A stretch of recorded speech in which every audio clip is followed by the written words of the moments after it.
बोलिए श्री रामचंद्र भगवान की जय।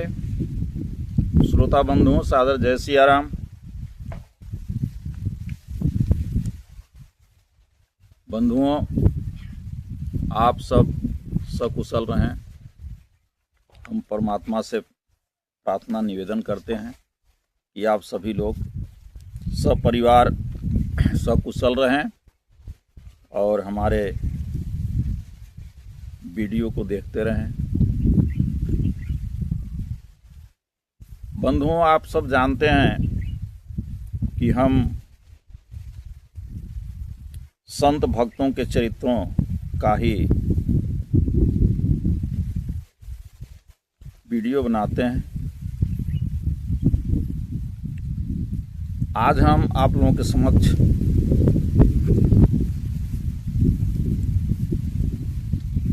माता सुमित्रा के जीवनी पर चर्चा करने का प्रयास कर रहा हूं। शायद आप लोगों को इनकी जीवनी से तथा हमारे माता लोगों को इनकी जीवनी अवश्य ही सुननी चाहिए।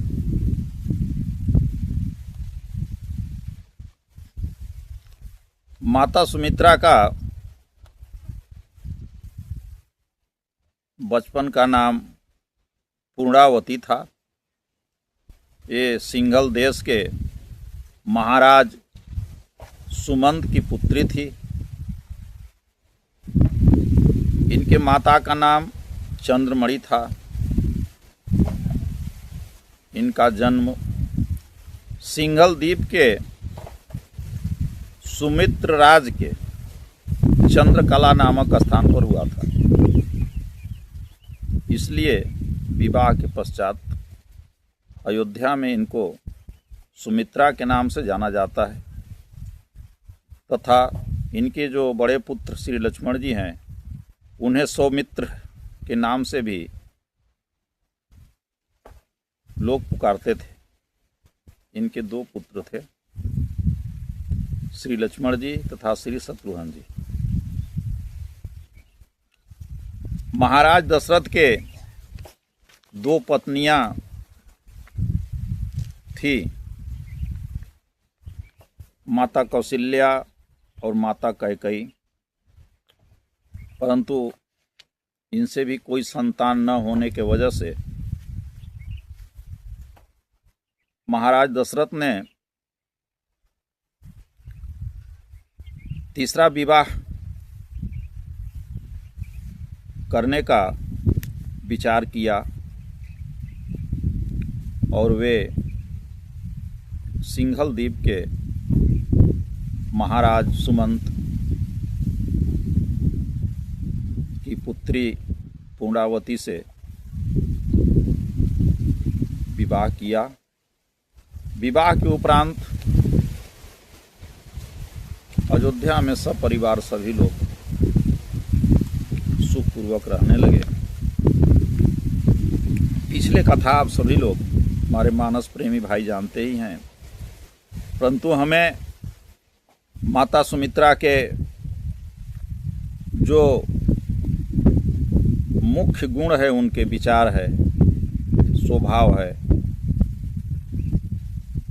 उस पर विशेष रूप से ध्यान देने की आवश्यकता है। बहुत विशेष कहने की जरूरत नहीं। जिस समय भगवान राम का वनवास हुआ उस समय श्री लक्ष्मण जी भगवान श्री राम जी की सेवा में वन गमन की आज्ञा लेने के लिए माता सुमित्रा के पास आते हैं।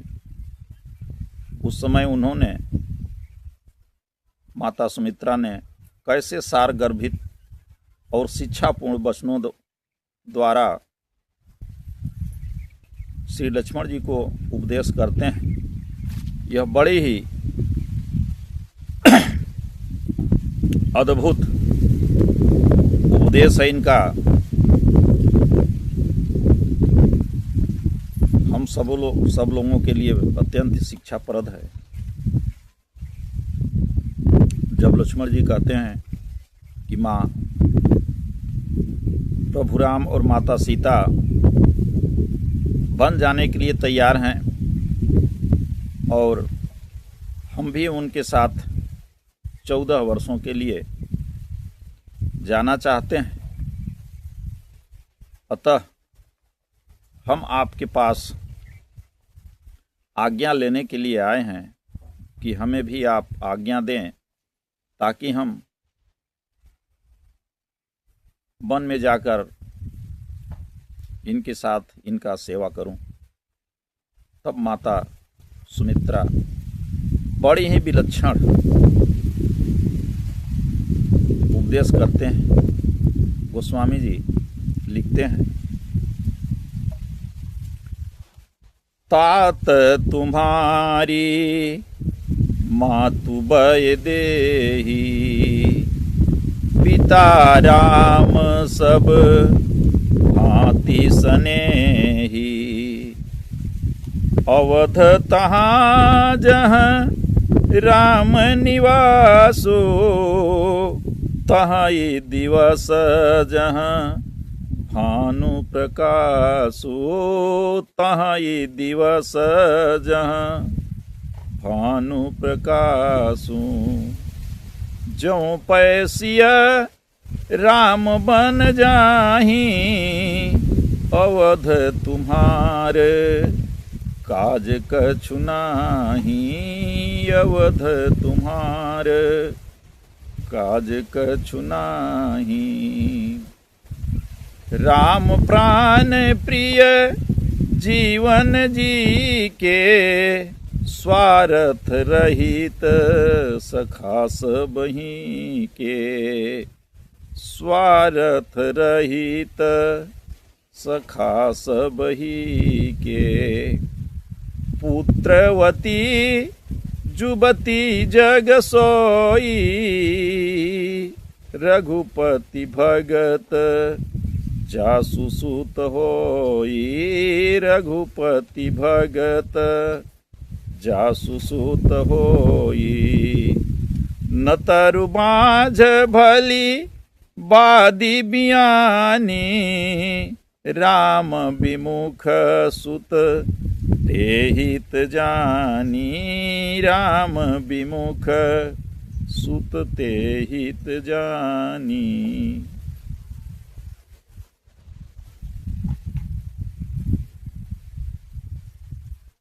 बहुत ही विलक्षण उपदेश माता करती हैं।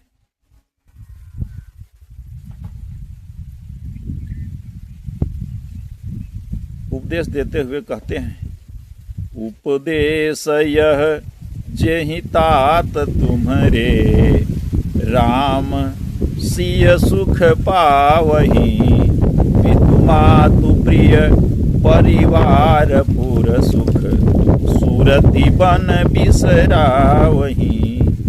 तुलसी प्रभु ही सिख दे आयसु, दीन पुनिया शिष दई, रति हो अबिरल अमल सिय, रति हो अबिरल अमल सिय। रघुबीर पद नित नई नई, रघुबीर पद नित नई नई, रघुबीर पद नित नई नई।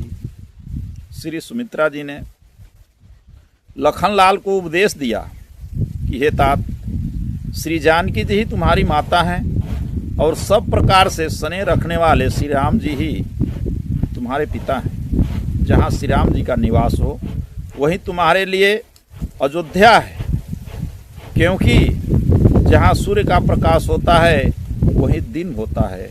अतएव यदि श्री सीताराम जी वन को जा रहे हैं, अयोध्या में तुम्हारा कोई काम नहीं है। यद्यपि गुरु पिता माता भाई देवता स्वामी इन सब को प्राण की तरह समझकर सेवा करनी चाहिए, परंतु श्री राम जी तो समस्त जीवों के जीवन और सबके प्राणों के आधार हैं। जीवन मात्र पर उनकी अहेतु कृपा है। वे सभी के रक्षक और परम हितैषी हैं।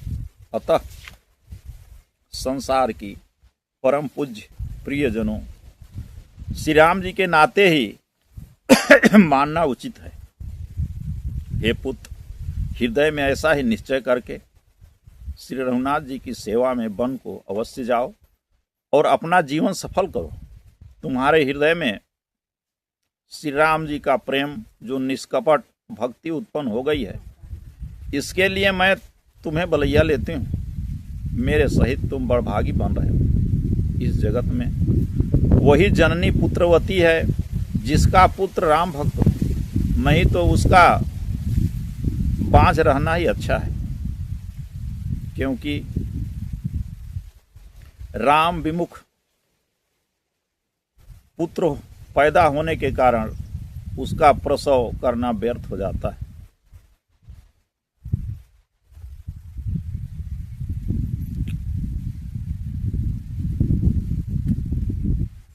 राम विमुख सुत से सदैव अपने हित की हानि होती है और बियानी से पशु होने का सूचना मिलती है, क्योंकि बियाना शब्द पशुओं के लिए ही कहा जाता है, परंतु पशु भी तो काम के होते हैं। अतएव राम विमुख सुत निरर्थक पशु के समान है। एतात तुम्हारे ही भाग्य से श्री राम जी वन को जा रहे हैं, इसमें अन्य कोई कारण नहीं है, क्योंकि तुम वहाँ अकेले ही सेवा में रहकर उनका पूरी सेवा करो और तभी तुम्हारा शेष नाम चरितार्थ होगा तथा भगवान पृथ्वी का भार उतार कर तुम्हारा भी सिर का बोझ हल्का करेंगे।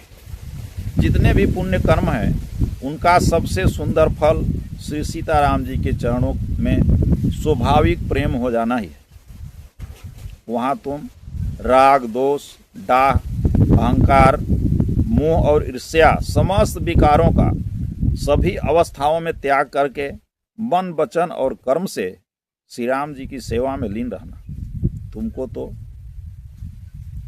उस वन में सब प्रकार का सुख सुविधा रहेगा, क्योंकि तुम्हारे माता पिता श्री सीताराम जी सदा तुम्हारे साथ रहेंगे।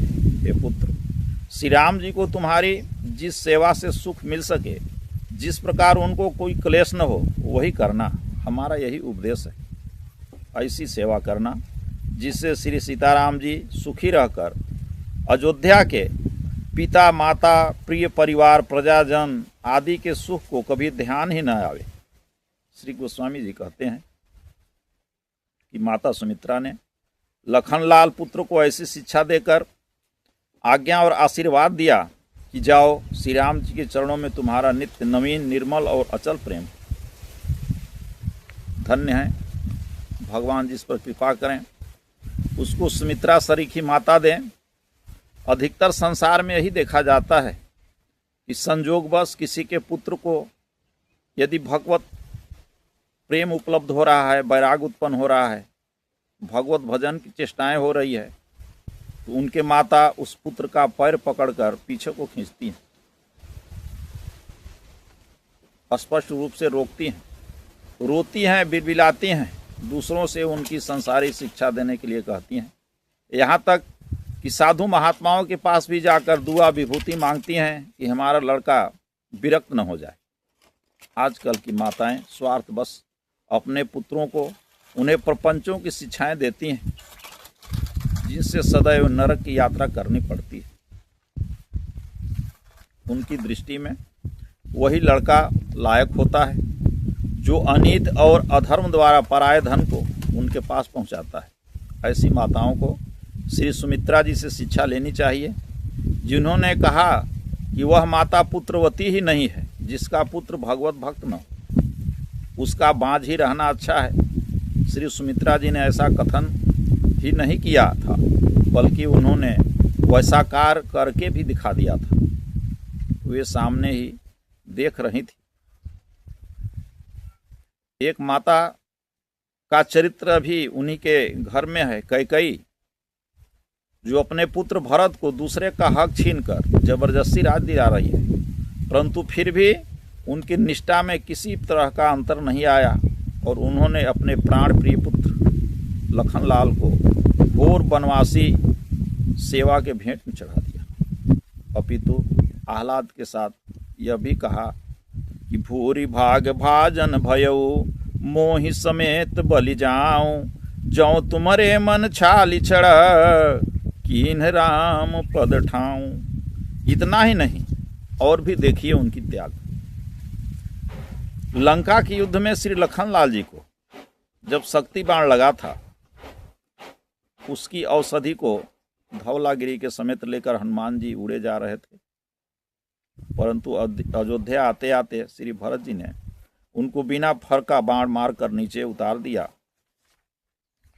उस समय श्री हनुमान जी के द्वारा सुमित्रा जी से ने जब यह सुना कि लक्ष्मण जी रण में घायल हो गए हैं, मूर्छित हैं, तो उन्होंने अपने दूसरे पुत्र श्री शत्रुघ्न जी को भी आज्ञा दी कि तात तुम भी हनुमान जी के साथ श्री राम जी की सेवा में चले जाओ।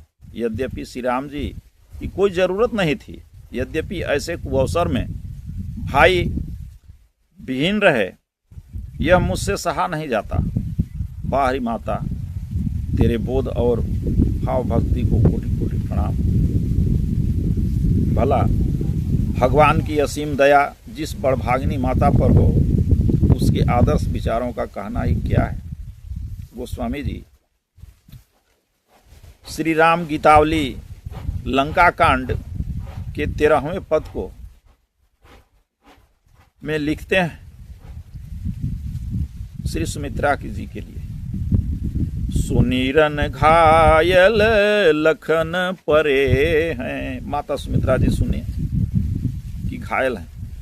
गोस्वामी जी लिखते हैं अपने पद में श्री राम गीतावली में, सुनीरन घायल लखन परे हैं, स्वामी काज संग्राम सुभट सो, लोहे ललकारी लरे हैं, सुनीरन घायल लखन परे हैं।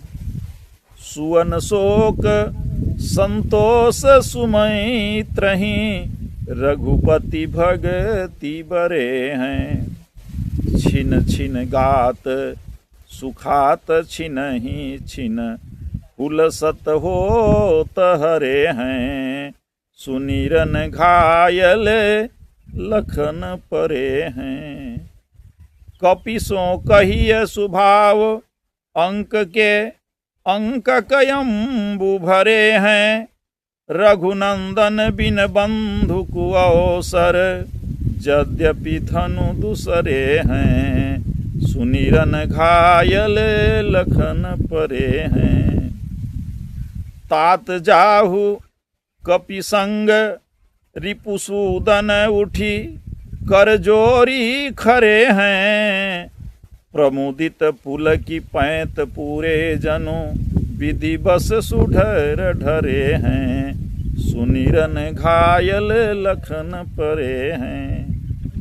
अम्ब अनुज गति लखी पवन जग, भरतादि गलानी गरे हैं, तुलसी सब समुझाई मातु तेहि, समय सचेत करे हैं, सुनीरन घायल लखन परे हैं, सुनीरन घायल लखन परे हैं।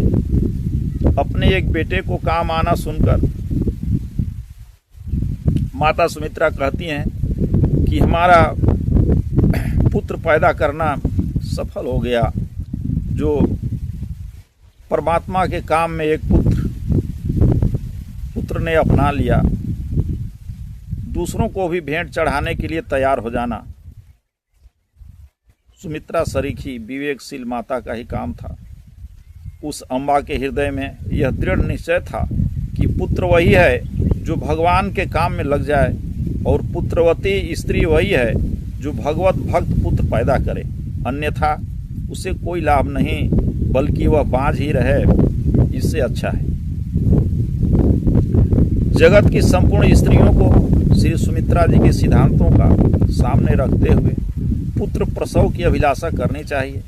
जो माता लड़कपन से ही अपने बच्चों को भगवत भक्ति का संस्कार उत्पन्न करके उनको भगवत भक्त बना देती हैं, वही पुत्रवती कहलाने का सौभाग्य प्राप्त करेगी। संसार के समस्त पुत्रों को भी यही कर्तव्य है कि वे अपने अपने माताओं को पुत्रवती स्त्रियों की गणना में परिगणित कराने के लिए भगवत भक्त बने, नहीं तो उनके लिए तो यही कुकर सुकर जैसे अर्थ लागू होते हैं। माताओं में श्री सुमित्रा जी के चरित्र पर दृष्टिपात करने से मुंह से बरबस निकल पड़ता है कि श्री सुमित्रा माता जी धन्य है, धन्य है, धन्य। बोलिए श्री रामचंद्र भगवान की जय।